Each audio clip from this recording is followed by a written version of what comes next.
नमस्कार दोस्तों, आज हम बात करेंगे जुबिलेंट फूड के शेयर्स के बारे में।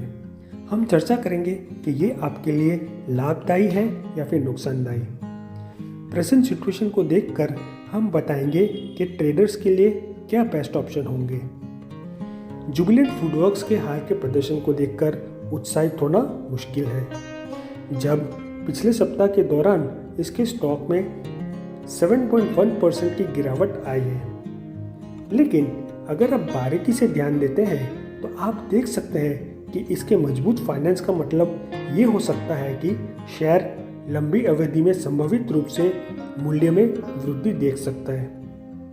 ये देखते हुए कि मार्केट आमतौर पर अच्छे फाइनेंशियल स्वास्थ्य वाले कंपनियों को कैसे रिवॉर्ड करते हैं। इस वीडियो में हमने जुबिलेंट फूडवर्क्स के आरओई पर फोकस करने का निर्णय लिया है।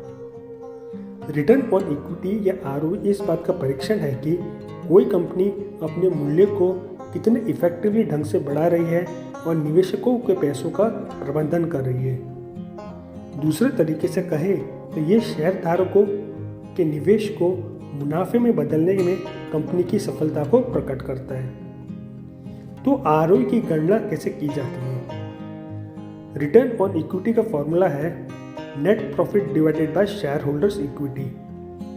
तो उपरोक्त सूत्र के आधार पर जुबिलेंट फूडवर्क्स के लिए आरओई है 23%। रिटर्न पिछले वर्ष की तुलना में कंपनी की कमाई को संदर्भित करता है। इसके बारे में सोचने का एक और तरीका ये है कि प्रत्येक रुपये एक मूल्य की इक्विटी के लिए कंपनी लाभ में 23 पैसा अर्जित करने में सक्षम थी। तो आरओई का कमाई में वृद्धि से क्या लेना देना है? अब तक हमने सीखा है कि आरओई किसी कंपनी की प्रॉफिटेबिलिटी का एक पैमाना है। इस पर निर्भर करते हुए कि कंपनी इनमें से कितने लाभ का पुनर्निवेश करती है या बनाए रखती है, और ये कितना इफेक्टिवली ढंग से ऐसा करती है, तब हम कंपनी की आय वृद्धि क्षमता का आकलन करने में सक्षम होते हैं। ये मानते हुए कि अन्य सभी समान हैं, जिन कंपनियों में इक्विटी पर अधिक रिटर्न और उच्च लाभ प्रतिधारण दोनों है, आमतौर पर उन कंपनियों की तुलना में उच्च विकास दर होती है जिनकी समान विशेषताएं नहीं होती हैं। जुबिलेंट फूडवर्क्स की कमाई में वृद्धि और 23% आरओई क्या दर्शाता है? शुरुआत में जुबिलेंट फूडवर्क्स के पास एक सम्मानजनक आरओई है।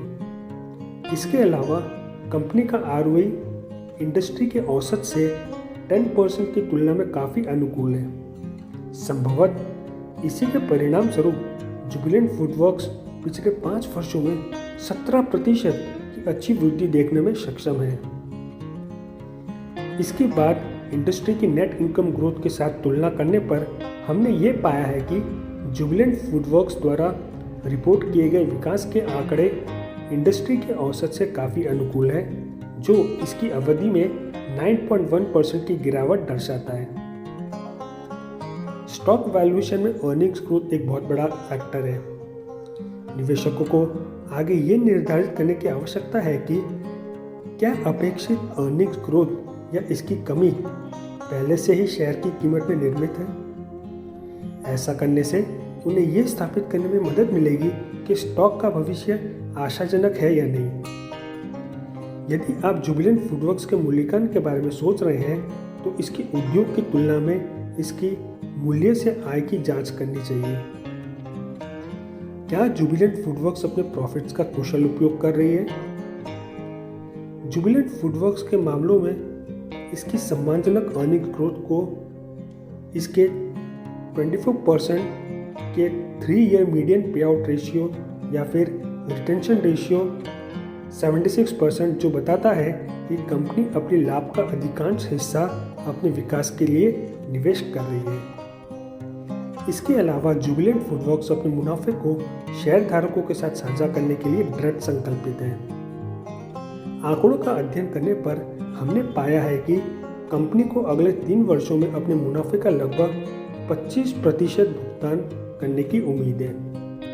फिर भी पूर्वानुमान बताते हैं कि जुबिलेंट फूडवर्क्स का भविष्य आरओई 30% तक बढ़ जाएगा।